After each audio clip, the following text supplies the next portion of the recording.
My presentation, please. Next. There are 4 items on my presentation to you, but these are not prescriptions. What I'm going to present to you today are tested processes, systems, and policies that have made Mauritius where we are today. It's a small country lost in the Indian Ocean. Question is, do you want to learn from a small country? And you ask the same questions over again. When you are sick, you go to your village doctor, you go to your traditional doctor, you can go to the GP, or you can go to the specialists. But if you do not take the medicines prescribed to you, you will remain sick. Okay? So my idea that I'm bringing here, ladies and gentlemen, is not ours. We have learned from other countries. And the countries are today benchmarked: Singapore, Hong Kong, Taiwan, and South Korea. We learn, and we learn from them, and we say, we copy shamelessly. But we give it a twist to make it Mauritian, and that's what you will see. Okay? So it's a small country. From the north to the south is only 50 kilometers. From the east to the west is only 40 kilometers. That's Mauritius. Okay. A land mass of only 2,000 square kilometers. But that's not important. What's important is the last one from the last but one on your right. Our sea mass is 2.3 million square kilometers, making Mauritius the largest ocean economy in Africa and the 5th largest in the world. That's what Mauritius is. It's not the small land mass we're talking of. You multiply it by 1,000, you get the area of Mauritius. Now, I'm sure you're going to listen, because we're not talking from a small country, from a big country.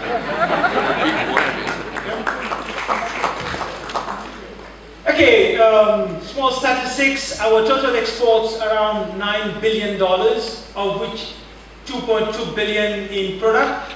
That is taking on board the economic crisis that went through from 2008 onwards. But there we are. We're exporting to some 153 countries, some 137 products. But the beauty is going to come later on. Now, one down. We are already exporting to 26% of the global market through our bilateral agreements. To the US under AGOA, to the EU under the EU EPA, to Africa under COMESA and SADC, to India and other countries under bilateral agreement, to Turkey under preferential trade agreement, to Pakistan under a free trade agreement, and now to other countries. So, this is an interesting thing. You have learned that in your fables, the blind man and the elephant, describing what is Mauritius. Who has been to Mauritius? Can I see? And this is the beauty. Thank you for showing hands. Those who go to Mauritius, from the airport to your hotel, you see only sugarcane all the way. And you think sugar is a big industry in Mauritius. It used to be. Today is less than 1% of GDP.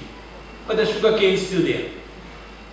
Those who go on tourism, you see hotels, 123 world-class hotels in Mauritius.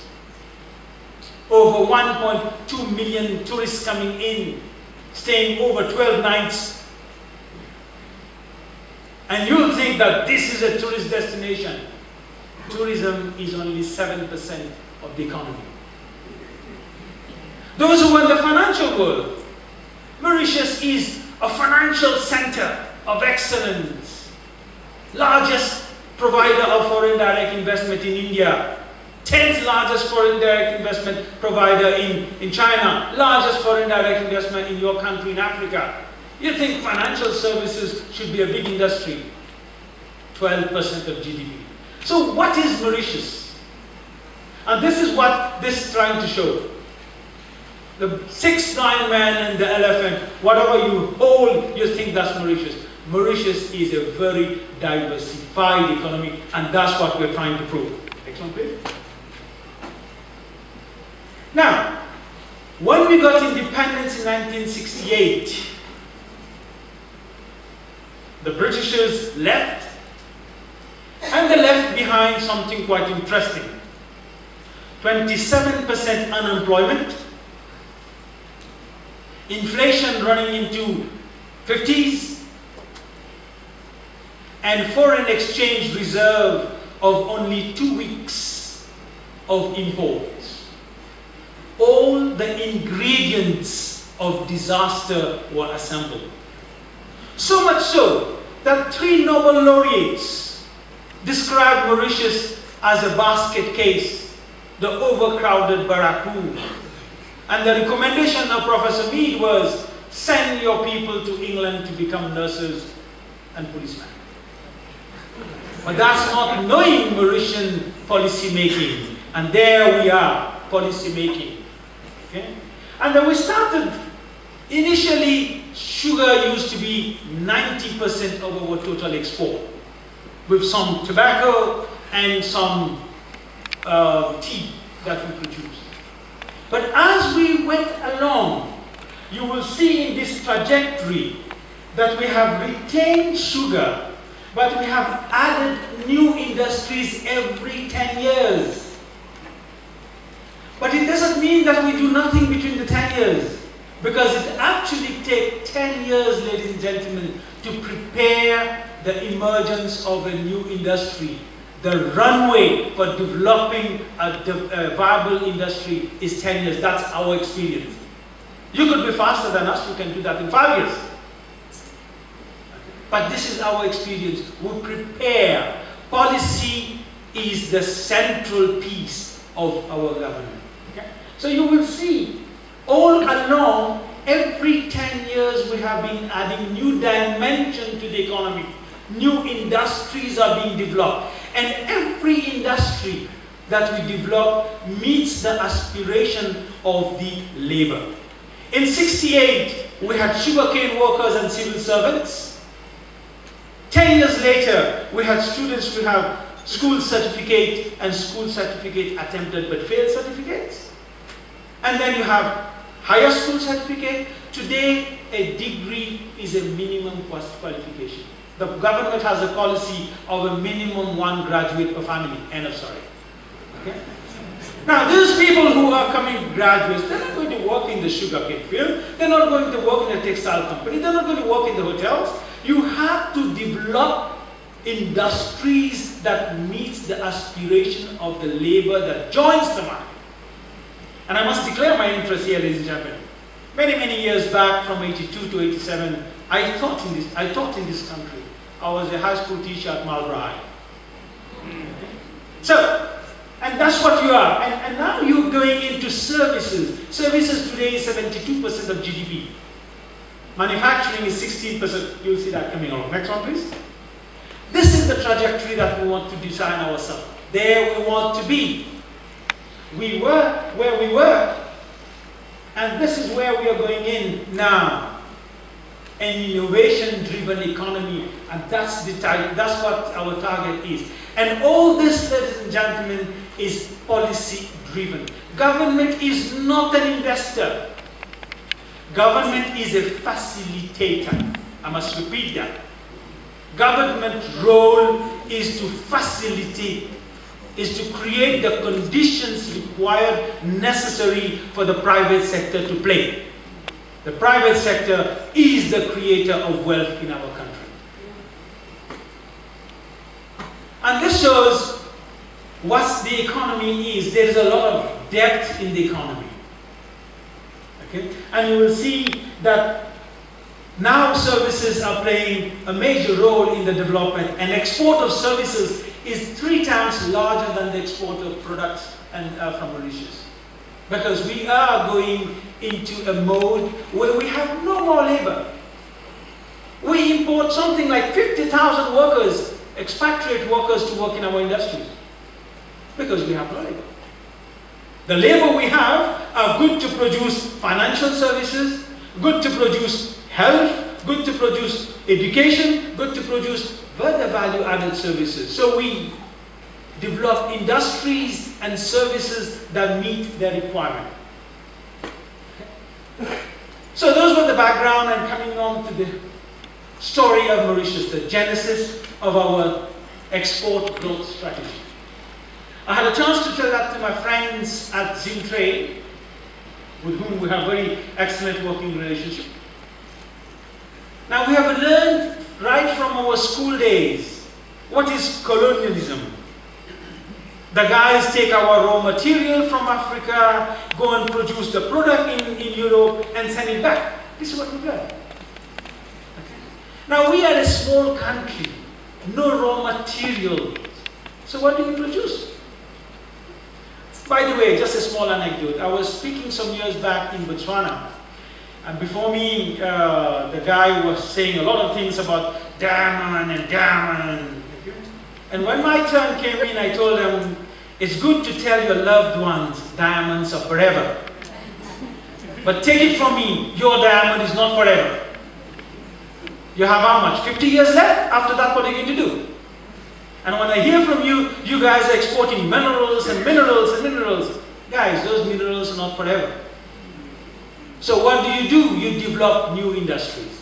So we also started, same equation like, Alan was saying, foreign currency reserve is not there. Let's bring in import substitution industries, because in the equation, when we import, we have import substitution industries. We don't send our foreign X. You know? We also started the same way. But then we soon realized our market is too small to make viable businesses. And immediately, 2 years after independence, we started looking around. Where do we learn? We learned that you can make a business by doing export-oriented business. But to do export-oriented, you have to have the raw materials. We don't have it. So we started something revolutionary. And the first product that we exported from Mauritius in nicely made boxes were holes. I'll explain. We imported from England ruby sapphires, and in Mauritius we're drilling holes. Only. And those products used to go to England and they were made nice jewelry. So our main first item that we ever exported besides sugar was holes. And that's the foundation of the Mauritius export-driven strategy. And from there on, we started now using all our market preferences, all, to the US, to EU, and you remember 1975, the Lome Convention came along, and the US were providing us duty-free, quota-free, and we developed industry. And we became a major exporter of garments. The beauty is, Mauritians have never seen how a cotton tree looks like. We don't know how it looks. And the worst thing, the sheep we have, they don't grow wool, so we don't know how sheep with wool looks like. But nevertheless, we developed an industry, and we one upon a time became the 3rd largest of wool mark label in the world, processing. So the genesis of export-oriented industry does not necessarily start with your raw material. You look at Singapore, you look at Hong Kong, you look at Taiwan. They are doing the same thing. They import, they process, and then they export. That's what it is. And I hope today somebody from the Zimbabwe Investment Authority is also present, because export and investment, they are two sides of the same coin. You cannot be doing export-driven strategy without having the investment into the industry. So, back, Then we started the export-oriented industry, and we learned something. All over the world, export processing zones used to be fenced areas with control, police, military, and more importantly, the customs officers. They want to check everything. Okay? And I heard from Alan that they want to open the containers to see what's going on. They may be doing the job, but they're doing the wrong job. Okay? So we decided that the whole island is going to be an export processing zone. Anywhere you put up your factory, you are producing for export, you are an export processing zone company. Okay?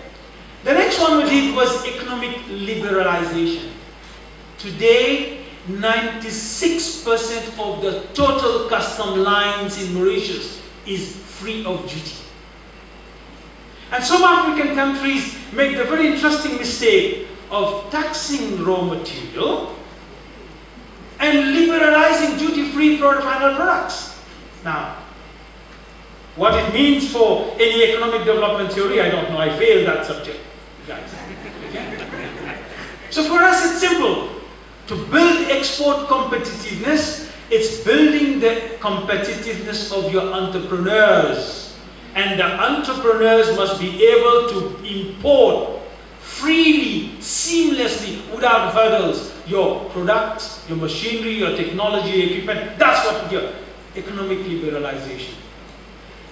Third one, and I congratulate Zimbabwe for taking the lead. Your president recently took the initiative of saying, listen, COMESA is not good enough, SADC is not good enough, let's have a tripartite. Okay? COMESA, SADC, and EAC, 26 countries put together. And you are a major contributor. But are you gaining anything out of the regional integration? What is the percentage of your trade with intra-African trade? What is your investment from intra-Africa? If you are a member, take the benefits of it. And we have done that. 17% of our total exports go to COMESA and SADC. We are now a large investor in COMESA and SADC. We pay contribution fee, we must maximize it. Fool's not rich in our face, we do that. Economic diversification. You are mineral rich, but like I say, that's not forever. So you have to diversify your economic base with relationship to the people you have, to the capability you have, and you must dare to dream of new industries that you can produce. This is a country blessed. You are a big country. You have huge resources. And then you are connected to 5 regional countries just single-handedly.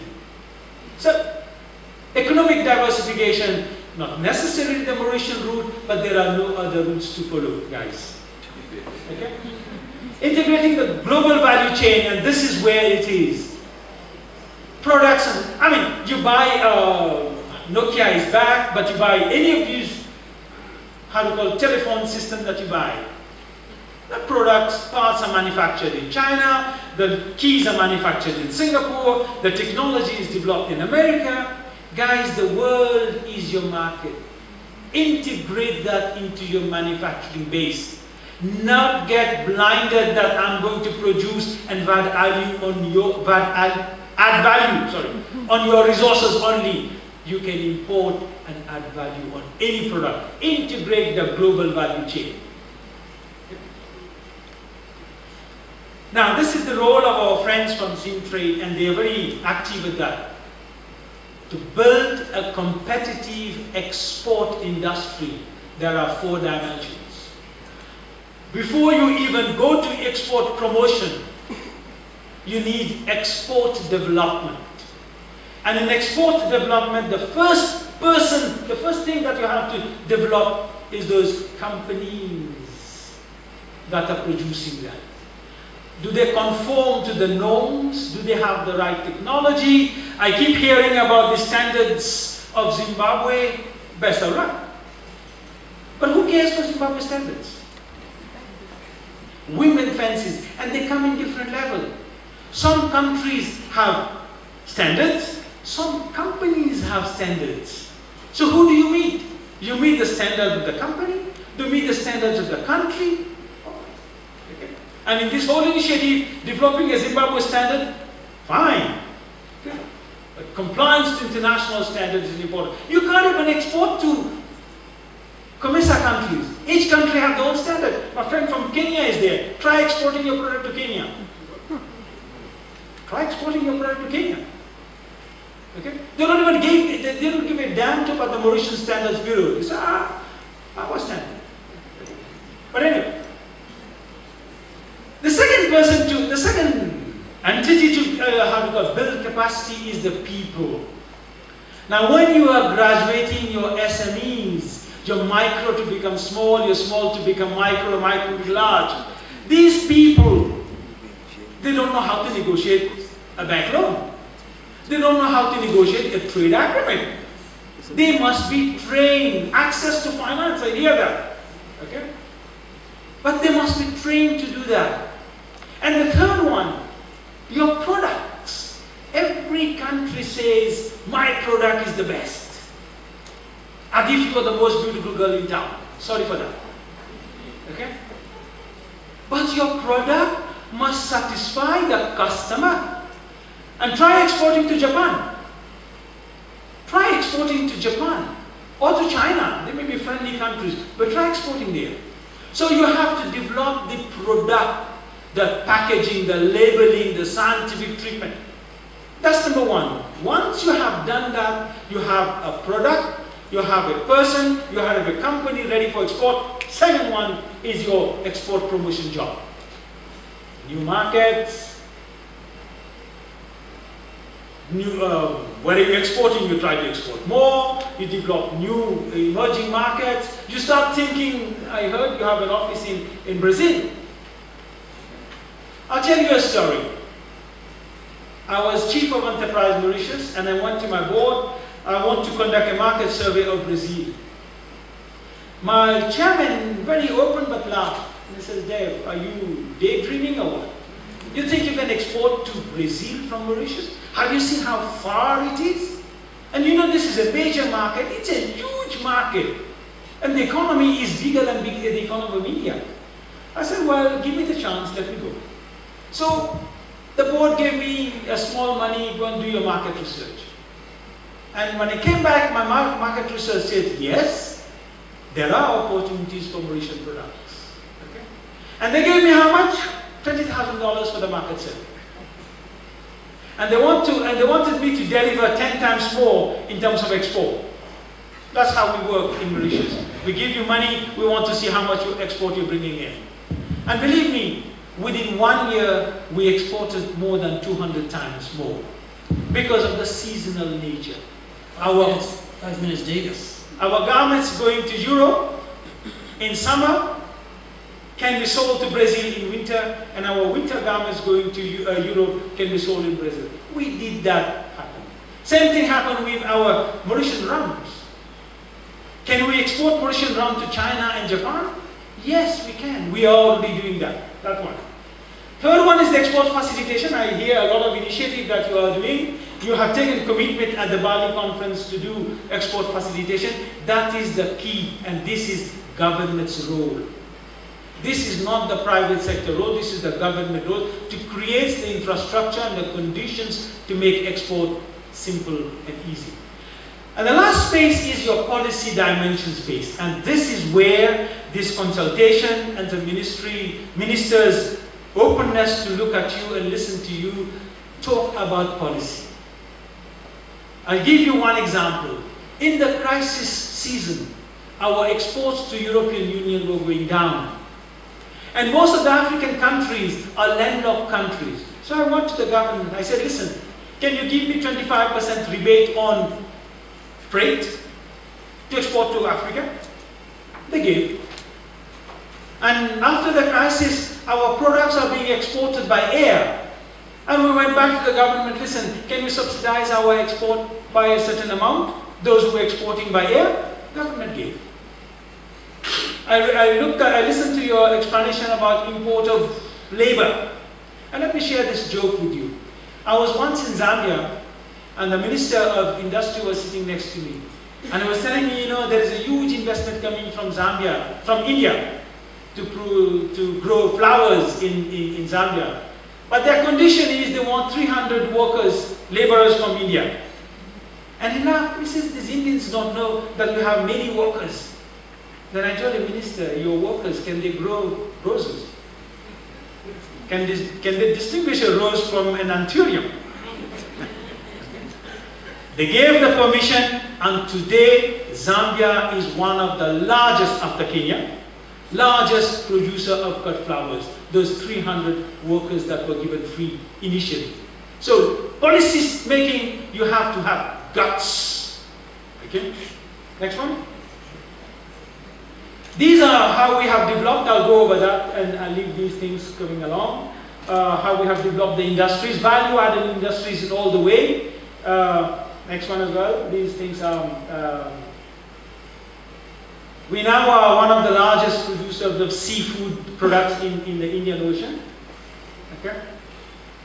Our exclusive economic zone, 2.3 million square kilometers, 1,000 times more larger than our landmass. Next one. There we are. Next one again.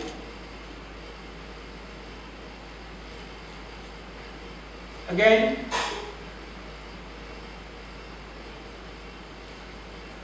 Next one again. These are what the industry you have developed. And this is what you are taking forward. Your 7 priorities starting forward. Number 1, economic reforms. I think you already embarked on that.